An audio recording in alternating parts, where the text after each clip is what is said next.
that Salama radiallahu anha, the wife of the Prophet she said, why is it that we're not mentioned in the Quran as men are? Okay, and then she says that one day, without realizing it, I wasn't paying attention, the Prophet was calling from the minbar, and I was combing my hair. So I tied my hair back, then I went out to the chamber in my house and I started listening out, and he was saying from the minbar, in the Muslimina wal Muslimat, verse 35 of Surat Al-Ahzab. That's the narration of Imam Ahmad. The other story is that it was said by Amara radiallahu anha, one of the companions. A number of things. First of all, you notice in the narration of Salama that while I was combing my hair, and then she says I tied my hair back.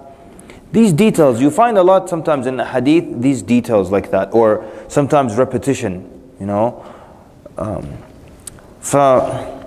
there's something very beneficial about that. And when someone tells you, the day of such and such, I remember very well, I was actually doing this, and then this happened. What happens here? You trust their memory very well, and there's no mistake about it. She even remembers radiallahu anha that what she was doing at the time she heard the verse. And that gives us confidence also.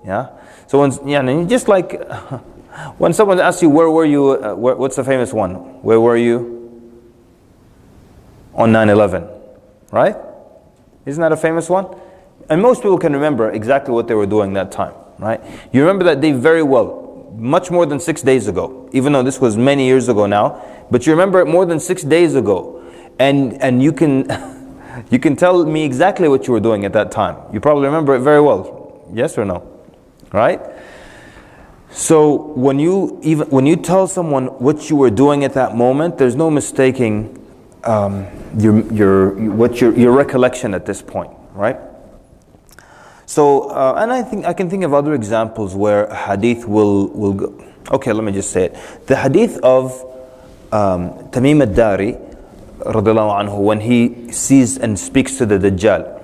So he comes to the Prophet and tells him the story. But he says, so then he says that we were 30 men and we got on a boat and the waves tossed us about for a month, and then we reached an island, and then we saw this a beast that was so hairy that we couldn't tell its front from its back, and then we said, what are you? And it said, I am al-Jassasa, but there's a man here in the monastery who is interested in meeting you, come see him. And we were afraid, we thought it was the shaitan. He was a Christian at the time. And then he says, when we got to the monastery, the Dajjal, he said, who are you? And Tamim al-Dari repeats the whole thing to the Prophet ﷺ again. He doesn't say, so I explained to him who we were, and then he asked me the following question. No, Tamim al-Dari says, so the Dajjal said,